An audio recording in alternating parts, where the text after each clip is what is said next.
But thanks for having me and Vanessa. I know Vanessa is very familiar with physical locations since she works for one, but I'm excited to be here and thank you, Shopler, for inviting me.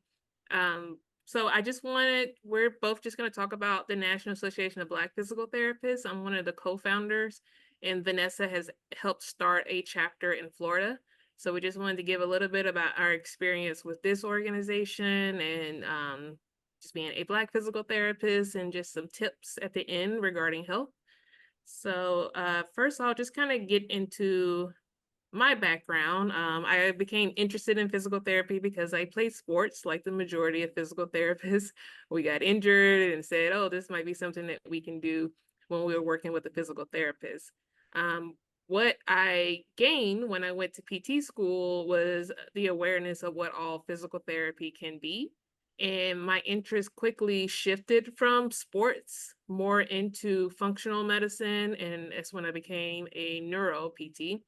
I started working in acute care physical therapy with inpatient rehab, and then I transitioned into outpatient neuro.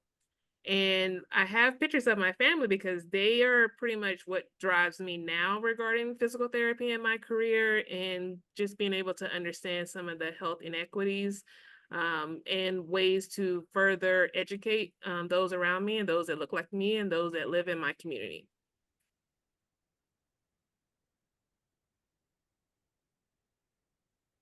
And Vanessa. So, I too was introduced to physical therapy from being injured myself, just like Andrea. I had to have months of PT, and I was like, wow, I like this. I can help people, get back to their lives. And similar to Andrea, I was exposed to all kinds of physical therapy in school, and I really fell in love with the neuro world. I have like a family history of stroke and brain aneurysm, and I've never seen them get this kind of physical therapy that I know is out there. So I made it my mission to specialize in neurologic PT and treat every neurologic patient like my family should have gotten. So that's what drove me to specialize in neuro. Is my little family here. It's my husband and my dog in the backpack there. They're my world, obviously, along with my parents and my brothers. But that's pretty much me.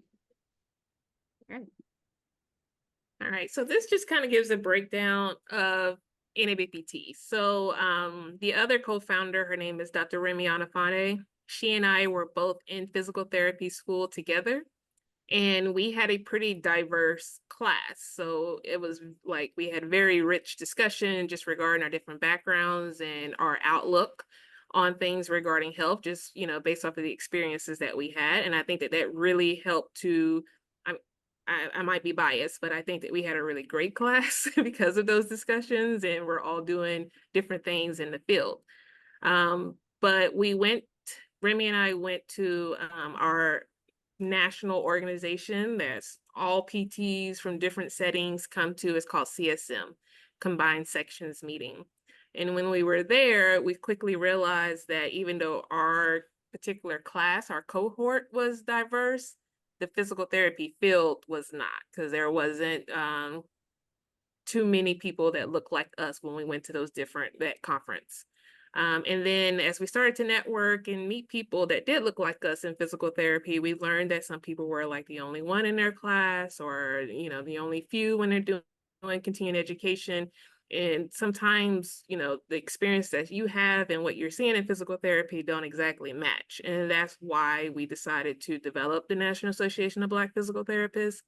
And then the main thing with it is that we want to be able to increase opportunities for Black physical therapists, but we also want to support the provision of culturally competent health care services, and that's for all communities. And so what a large part of what we do is to increase the visibility, networking, community service, advocacy, career development, and mentorship. But we also collaborate a lot with other organizations. We have started collaborating with Physio, which is a Spanish speaking network. There's also an Asian Pacific Islander group that just started. They're more vocal on Instagram, but they're starting to try to gain more of that membership, community aspect of it. So we try to collaborate with different groups within physical therapy. There's also PT Pride, which is more so for LGBTQ community in the physical therapy space, as well as the communities that we serve. So with this, we have like our main visions that we're trying, objectives that we're trying to reach through the organization, and it's all listed on our website. So this just kind of gives you an idea of like what are some of our services, and I'm going to kind of go through that with the rest of this presentation. But a lot of what we're doing is trying to get together and be a force in our various communities. So one thing that we're working on, which is why I'm not there with you, I'm actually in St. Louis right now, is because we're having our first in-person conference. So it's been a lot of work trying to put a conference together. I didn't know how much goes into that, but I'm excited to kind of see it this weekend and see what we can get together and do. We have various sessions on like developmental PT and health disparities with pediatric population. We're going to do some work on like financial aspect, because that is a barrier to having more diversity in physical therapy and who we treat. We will also kind of get into some leadership aspects, as well as some general orthopedic items as well. The other thing that we also do is under program development. So we have various programs that I have listed a little bit further down in this presentation. We have scholarships, which I'll talk about also. And basically, we just want to make sure that people have the tools to be able to create different programs that they feel is needed so that they have a sense of community. And basically, we just kind of use the blueprint of what we did to get NABPT started, and then we share that with others. And then this is the one I want Vanessa to talk about a little bit more regarding her experience with chapter development, but we have chapters in 17 states now, and that is the bulk of where our community service and networking piece comes in. It's hard to know exactly what each state or community needs without being there, because everything can be very unique. It's not monolithic that we all are looking for the exact same thing. So the chapters help to really get in and be personal about what is needed in those communities. And I think I have another slide here, but Vanessa, if you would like to share a little bit about your experience. Yeah, so I think it was my second year of PT school.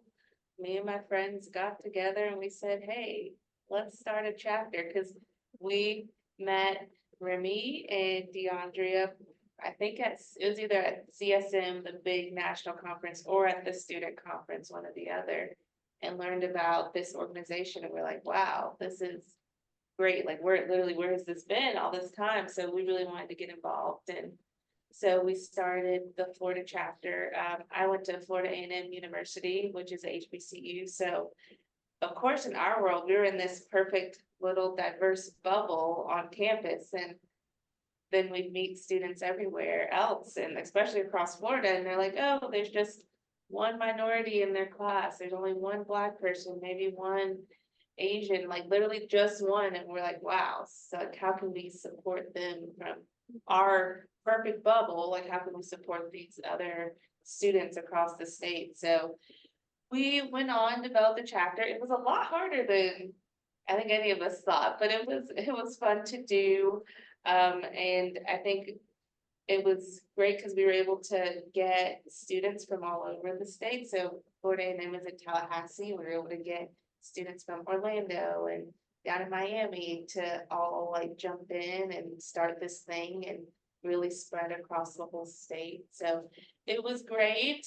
I was sad to leave it behind when I graduated, but it's definitely something I'm proud of that I got to help start be a part of. And at the time, we were really geared towards the student, like helping support that minority student. But I know they've branched out to a lot more now since I've left, so. Yeah. And Georgia was our first chapter naturally since we're here in Atlanta. And we've been able to have like networking events, but our Georgia chapter does a lot with FODAC, which I actually have. I feel like I keep saying I have a lot of stuff in the slides a little bit further down, but FODAC is an organization where they help to provide equipment to assist with mobility for a very reduced price to help out those with lower socioeconomic status. And they've been able to go out there just to kind of help organize the equipment and also, try to rally behind getting some more donations to assist with that effort. And this is just like a screenshot of some other events, but there's like blood pressure screening or different health fairs that the chapters will be involved with. But then we also like to have fun. So we have like the bowling party and the different networking events as well. We try to give out scholarships every year, and we've had since inception. We started NABPT in 2018. And last year in 2023, we were able to give out $25,000 in scholarship. And we give scholarships to prospective students that want to get into physical therapy. And it helps out with some of the admission costs and having to travel for interviews, which can be pretty expensive. We also provide scholarships to current students. While you're in PT school, you have to do various rotations where you're going to different clinics and hospitals to learn the skills to be a PT. And with that, you need to figure out housing and transportation. So we try to assist in that manner. And then we also give out scholarships to practicing clinicians that want to further their skill set. So like Vanessa, she has her specialist in neuro, and that takes one, a lot of time to study, but two, she has to pay for the seat and the test. Is that how it goes, Vanessa? Yeah, so I think it's very similar to the boards where you pay like a fee just to sign up and say you're gonna take the test, and then you pay like the testing center to take said test. Yeah. So yeah, ends up being a lot. Yeah, it's interesting how the costs kind of build up.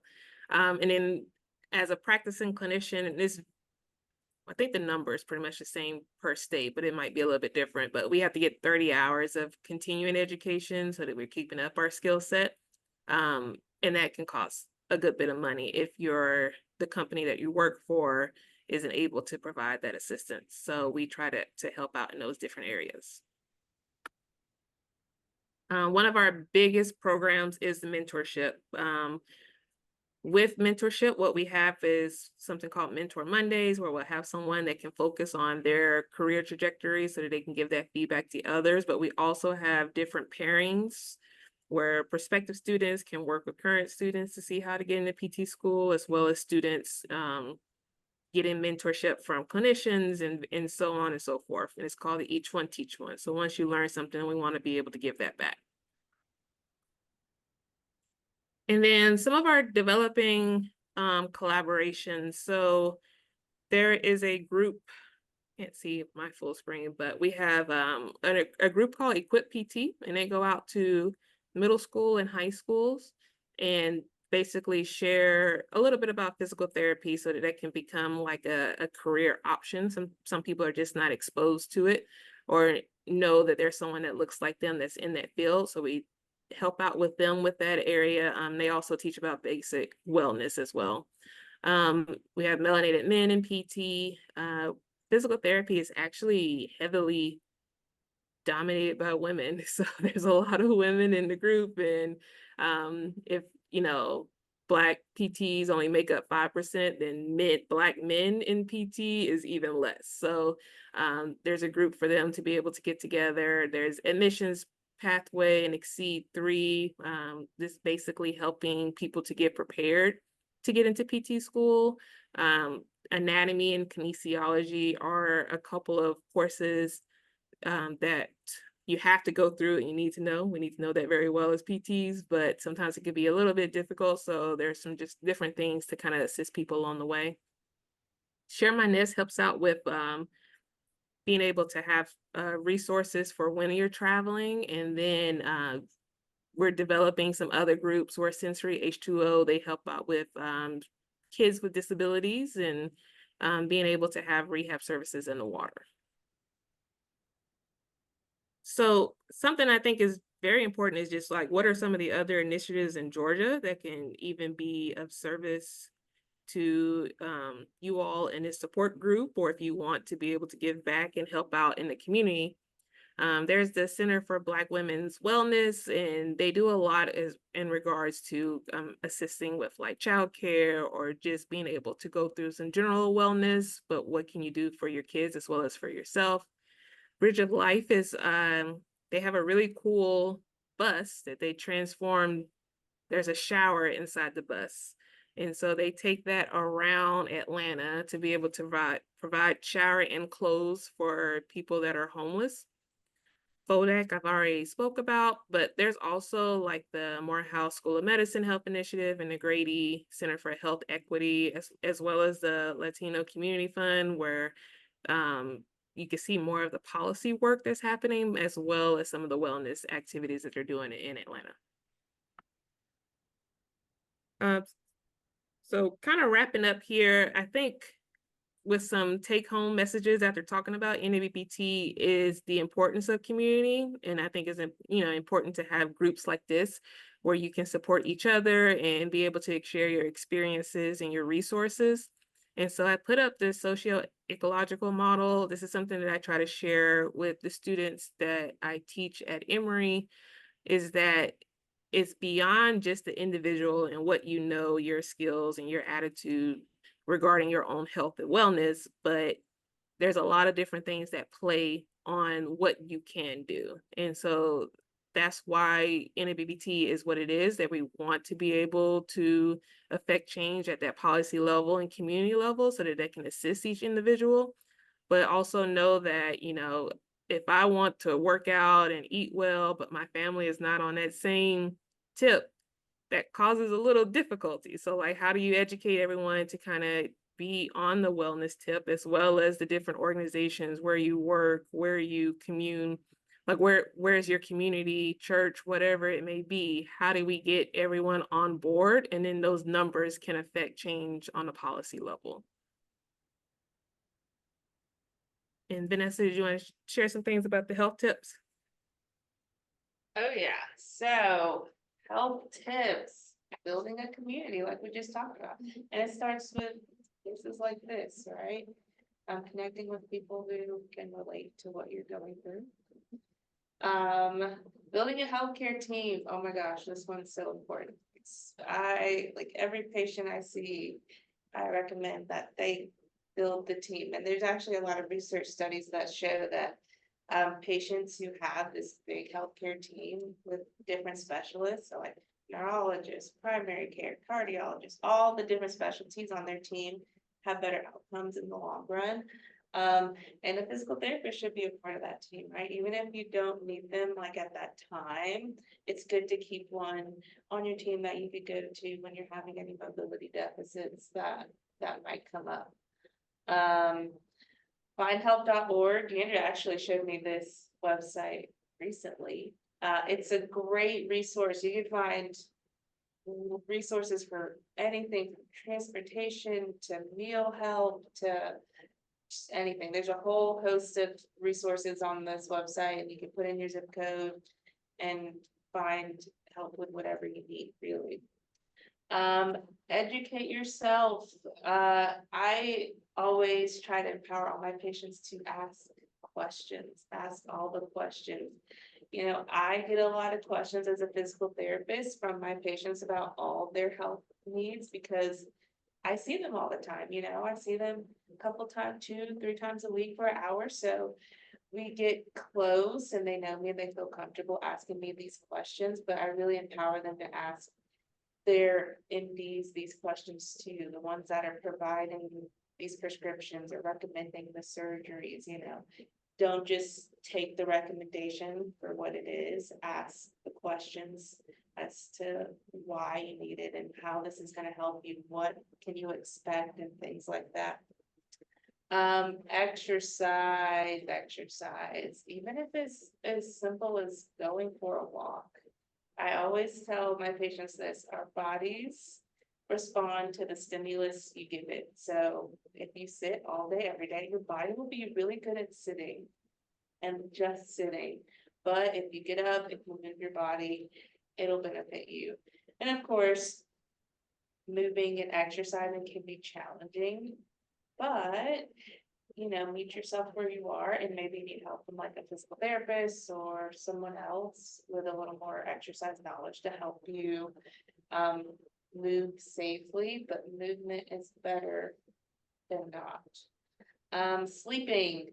So our bodies heal when we sleep. So if we have poor sleep hygiene, it will really affect us, even if we don't have any other kind of injuries or things going on. So sleep is so, so important. Just a few sleep hygiene tips. Try not to be in your phone and on your phone in the bed or even read in bed. Try to use just bed to go to sleep and then get sunlight, like get sun directly on your skin for a few minutes each day, and then exercise. Those are 3 easy things you can change that'll help you sleep better. And then healthy nutrition. I know probably a lot of people are like, yeah, I know I need to eat better, but what we put into our bodies is our fuel and it'll really affect what comes out, right? Like, in whether it's in our movement or like any health concerns, right? So what we put in is very important. So you want to eat a balanced diet. And if you need help with nutrition, recommending a nutritionist or a dietitian to get some recommendations for you so you can eat healthy. All right. And that's it.